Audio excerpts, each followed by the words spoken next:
He lay flat on the marble floor, his body stiff, his face drained of every bit of color, as if the life inside him had suddenly stepped away.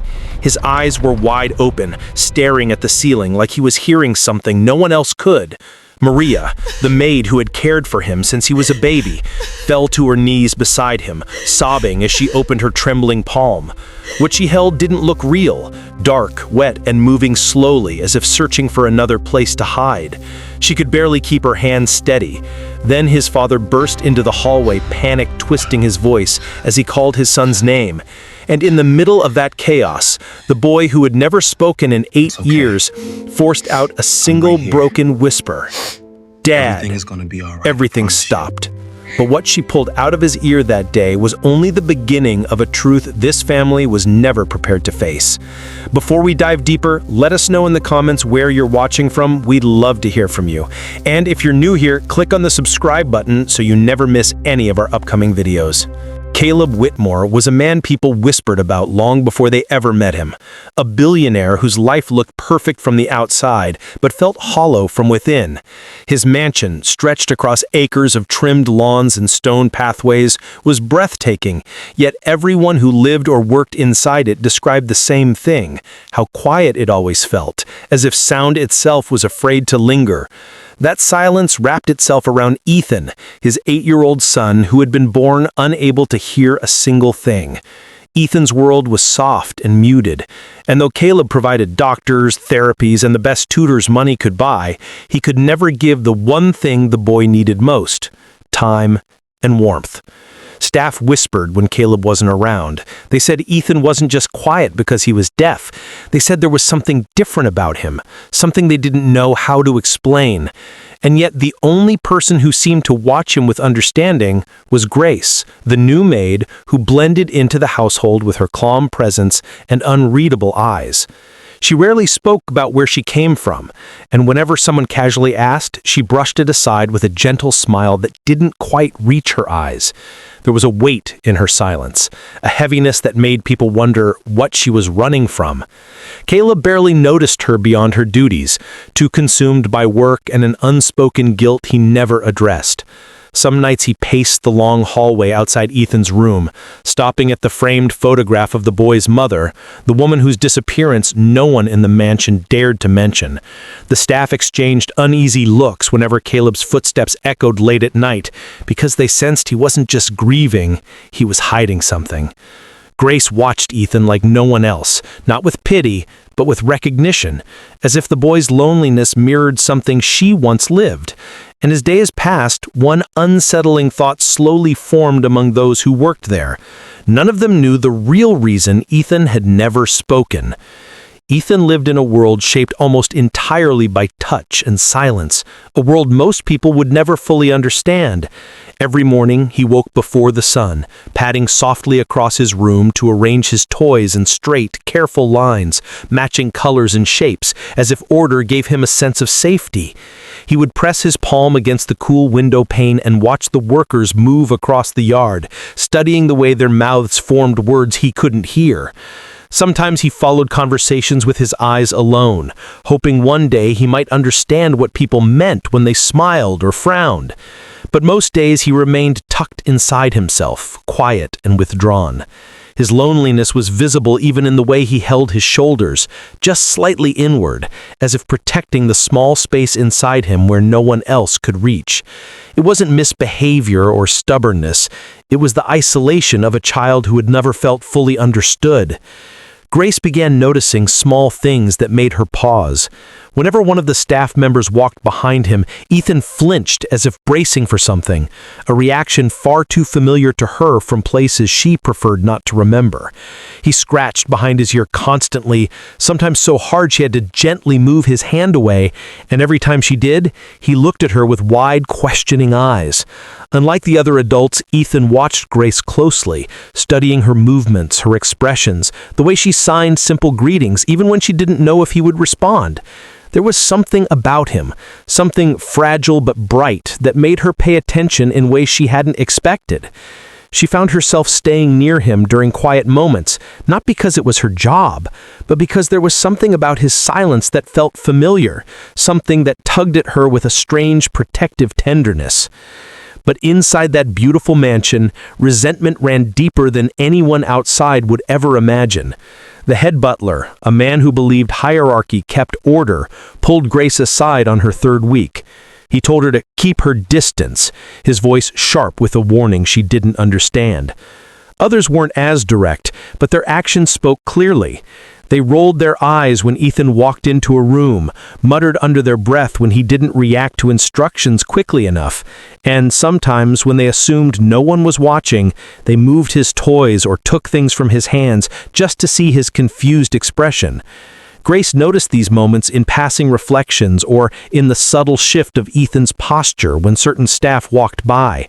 Their small cruelties weren't loud, but they were steady, and each one left a mark on a boy who already lived in a quiet world filled with questions.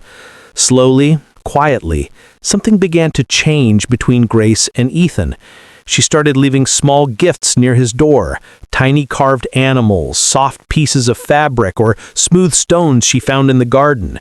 Nothing expensive, just things children could appreciate without needing explanation.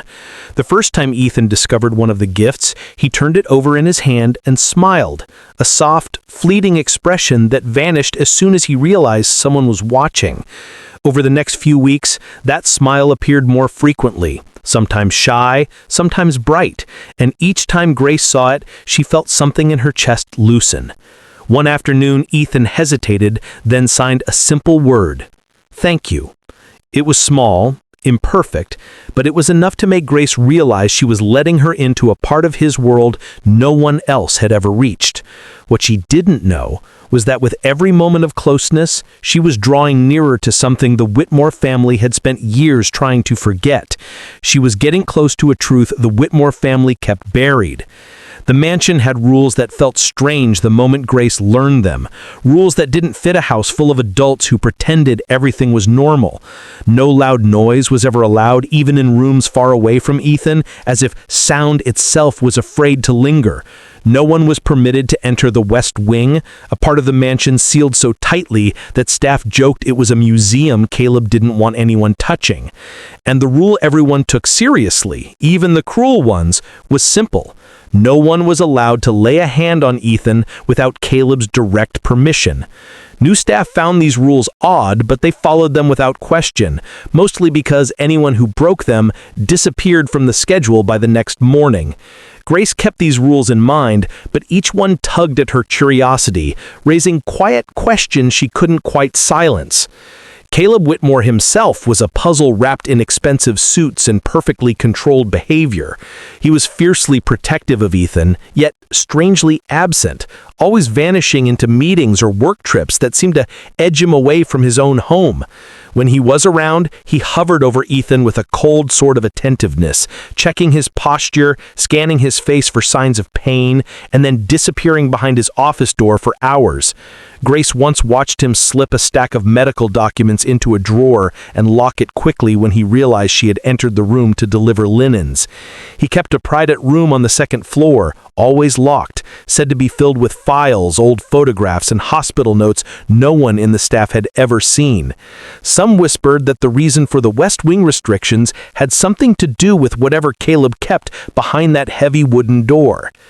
Grace's past followed her quietly, shaping the way she observed Ethan in ways no one else could understand.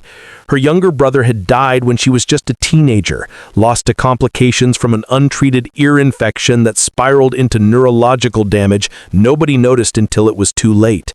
She remembered the subtle signs, the scratching, the headaches, the sudden fear of loud sounds, and watching Ethan now, she saw those same signs echoing through his small body.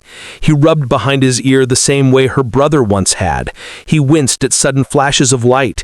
He pressed his palms to his head when the migraines hit, small tremors running through his fingers. Every detail struck her with a familiar ache she wished she had forgotten. And standing in that grand, quiet mansion, Grace couldn't shake the feeling that something far more serious was unfolding right in front of them. The signs were all there, but no one wanted to see them. One warm afternoon, Ethan wandered into the garden with one of the small carved animals Grace had given him. The sunlight made him squint, but he seemed calmer there, surrounded by soft grass and the rustle of leaves. He set the toy on a stone ledge and traced its shape with quiet concentration. Then, without warning, his entire body stiffened. The toy slipped from his hand and fell into the grass as he grabbed his ear with both hands, his face tightening with a pain so sharp it almost knocked him off balance. Grace, who had been tending to the flowers nearby, dropped her tools and ran to him. Ethan trembled violently, his breath coming in short, panicked bursts. When she reached him, she noticed something tiny and dark crawling slowly down the side of his neck, a sight so unsettling she felt her knees weaken. She reached toward him, desperate to help, but he recoiled with sudden fear, shaking his head as if begging her not to touch him. Grace crouched beside him, trying to calm her own racing heartbeat as she gently cupped his cheeks to look him in the eye. That was when she felt it, something shifting deep inside his ear canal, a faint, unnatural movement under the skin that sent a cold rush through her entire body. Ethan's breathing grew faster, his fingers digging into his scalp as though trying to escape a pain that was getting worse by the second. Grace knew these signs far too well. She had seen the same panic seize her brother in his final days. The memory hit her with cruel clarity, reminding her how quickly a simple symptom could turn into something irreversible. She glanced around the garden, realizing no other staff were close enough to help. No doctor could reach them in time, and no one else understood the urgency. In that moment, one terrifying thought settled heavily in her chest. Grace knew she had minutes, or Ethan's hearing, and maybe his life, would be lost forever. Grace knew she couldn't wait. The moment she got Ethan inside, she tried calling for help, insisting they needed a doctor immediately, but the staff stopped her before she reached the phone. The head butler stepped between her and the hallway, his expression cold, his voice firm as he repeated the house rule she had never questioned until now. Mr. Whitmore said no doctors, ever. The other staff members stood nearby, avoiding her eyes, as if they already knew more than they would ever admit. Grace looked at Ethan, pale and trembling, still clutching the side of his head, and she felt a wave of helplessness crash over her. Every instinct inside her screamed that he needed medical attention, but the mansion's strange, suffocating rules held everyone in place, and for the first time, Grace felt the force of the silence Caleb had built around his son, a silence meant to keep something hidden. A few minutes later, Ethan's legs buckled beneath him, and he collapsed onto the hallway floor with a soft thud that sent Grace running to his side. His face twisted with pain, and tears slid down his cheeks as he signed the same message over and over with shaking hands. Hurt. Inside. The movement of his fingers was uneven, almost frantic, as if he was trying to warn her about something he couldn't fully understand.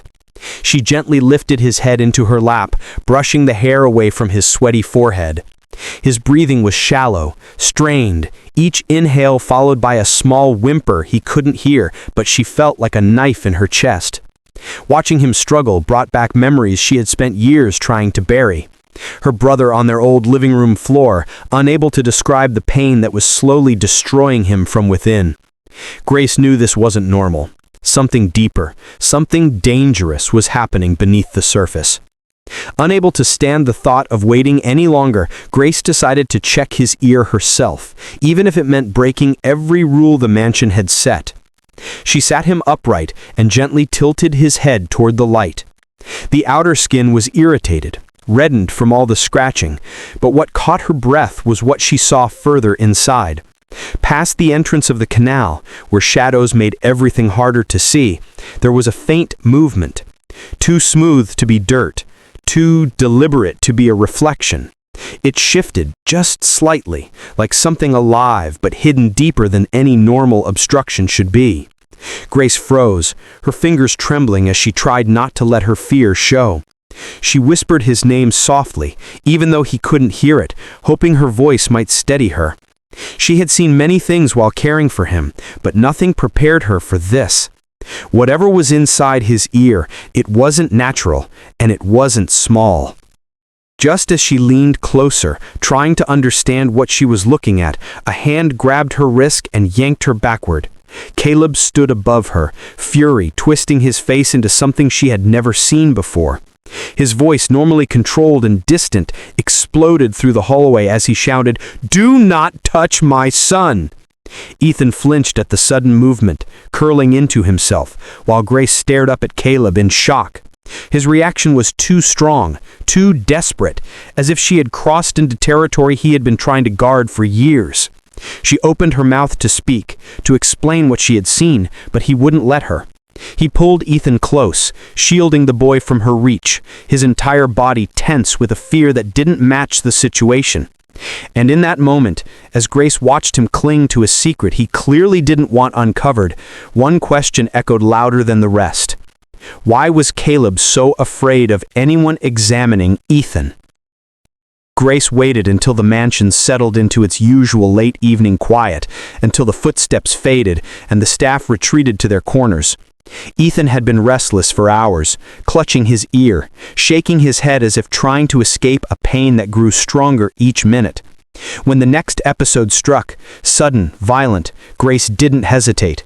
She guided him to sit near the hallway light, whispering soft reassurances he couldn't hear. His small body trembled as he leaned against her, tears streaking his cheeks. Ignoring Caleb's threats, ignoring the rules that suffocated every inch of that house, she gently tilted his head and steadied her breathing. And then she saw it. A dark shape shifting inside the canal, pushing outward as if driven by panic. With one careful motion, she reached in with a cloth and eased it out. What slid free into her palm made her gasp. It wasn't dirt. It wasn't debris. It was a long, worm-like parasite, alive, curling weakly against her hand, glistening in the hallway light. Ethan stared at her, wide-eyed, frozen between fear and relief. His fingers twitched at his sides, his chest rising and falling in uneven breaths. And then, in the smallest voice imaginable, barely a whisper, barely a breath, he said, "Dad." The word was fragile, incomplete, as though his vocal cords were waking up for the first time in his life. Grace felt the entire world pause around them, the weight of what had just happened sinking into her bones. 8 years of silence broken in a single moment, not by therapy, not by medicine, but by removing something that never should have been inside him. She held the parasite in her hand, trembling at the thought of how long it had lived there, feeding, growing, changing the boy from the inside. And as Ethan leaned into her, exhausted but breathing easier, Grace understood one thing clearly. Whatever was happening to him went far beyond a simple medical condition. Something much larger had been hidden, protected, inside that child's silence. If you're still watching to this point, comment, "I'm still here." Let's see who's really following the story. The moment Grace revealed the parasite, the mansion's atmosphere changed. It was as if the walls themselves inhaled sharply, tension vibrating through every corner. Caleb arrived first, stumbling into the hallway, his eyes locking onto the writhing creature in Grace's palm. His expression fractured, shock, horror, and a guilt he'd been burying for years all rising to the surface at once. His knees nearly buckled as he whispered, I knew something was wrong, but I was scared. I didn't know how to fix it, and every time I tried, things only got worse. For the first time, he looked less like a wealthy, powerful father and more like a man drowning in regret. But the staff saw something different. Panic, opportunity, self-preservation. Within seconds, whispers spread like wildfire. They surrounded Grace, pointing, accusing, desperate to shield themselves from any blame that might fall on the household. She could have injured him. She forced him. She's overstepping. She's dangerous. Their voices rose in a frantic chorus, fueled by fear of losing their jobs, their security, their place in the Whitmore estate. They tried to pull Ethan away, but he resisted, small hands gripping Grace's sleeve with surprising strength. And then something no one in that house had seen in years happened. Ethan stepped forward, touched Grace's hand gently, and held on to her, voluntarily, calmly, confidently. That simple gesture froze everyone in place. It was the clearest statement the boy had ever made. Grace was safe. Grace was trusted. Caleb swallowed hard, wiped his eyes, and dismissed the staff with one sharp command. When the hallway was finally still, he turned to Grace, exhausted, hollow, and ready to reveal what he'd kept buried. His voice cracked as he spoke. Years ago, when Ethan's mother was still alive, she refused to believe the doctors who said nothing could be done. She tried everything: therapies, specialists, treatments from across the world. And when hope ran out, she turned to an unlicensed healer, someone who promised to cure.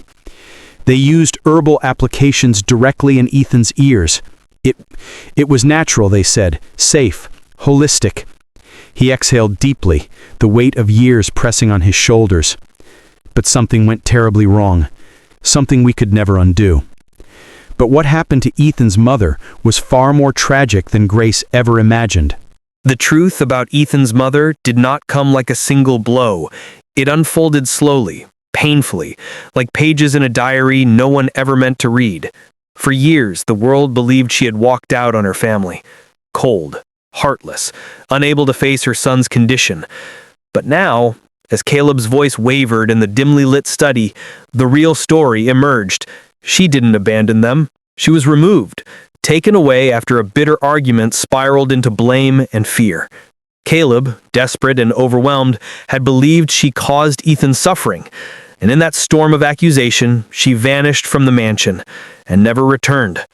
The guilt of that moment had lived inside him ever since. Meanwhile, Grace's search for answers led her deeper into the shadows of the household. Behind polite smiles and perfect uniforms, the staff carried secrets of their own. They had seen Ethan's symptoms: the ear scratching, the flinching, the sudden collapses. They whispered among themselves but chose silence, terrified of Caleb's temper and the consequences of speaking out. For years, they let the boy endure his pain alone, hoping each episode would pass, praying it would never be traced back to them. Grace refused to let the silence continue. She contacted a doctor, quietly, urgently. When the examination was finally done, the room was thick with dread. The diagnosis cut through the air. Ethan had been living with a long-term parasitic infection deep inside his auditory canal. It was old, embedded, neglected for so long that the damage was impossible to measure. And yet, there was hope. Treatment could restore partial hearing, maybe even more. The possibility felt almost unreal, like opening a door no one believed existed. But just as relief washed over Grace, the doctor's expression shifted, tightening, darkening.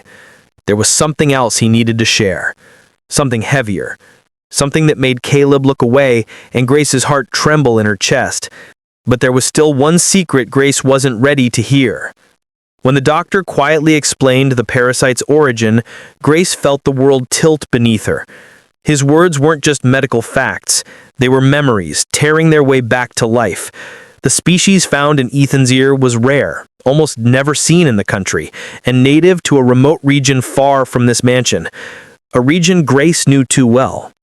It was the same place her younger brother had been treated years ago, the same place where a so-called healer promised a miracle, the same place where she watched him grow weaker, lose himself, and eventually slip away because no one caught the infection in time. The moment the doctor named it, Grace's breath caught. Her brother hadn't died from misfortune. He died from the very parasite Ethan was now fighting. And in that storm of accusation, her past and Caleb's mistakes collided, forming a truth so raw it silenced the room. Sometimes, the people we punish are the ones trying their best to save us. The mansion felt different now, softer, as if all the years of silence were finally loosening their grip. Grace sat beside Ethan during his first moments of treatment, her hands steady even though her heart trembled. For a long while he simply breathed, studying her face the way he always had, but now with something new in his eyes: trust. Then the smallest sound broke the air. A whisper, fragile and unsure, yet so powerful it made Grace freeze. Ethan shaped the word carefully, almost like he was remembering it from another life. Grace. It wasn't loud, it wasn't perfect, but it was real. His second spoken word in his entire life, and it carried every emotion he didn't yet know how to express. Caleb stood at the doorway, shoulders lowered, no longer the untouchable billionaire who controlled every corner of the world around him. He stepped forward slowly, as though approaching something sacred, and his voice cracked the moment he tried to speak. He didn't hide the tears this time. He didn't hide anything. He apologized, not in a dramatic speech, but in a soft, broken confession that felt more genuine than anything he had ever said. He thanked Grace for giving his son something he never could: safety, understanding, and a chance at a life beyond silence.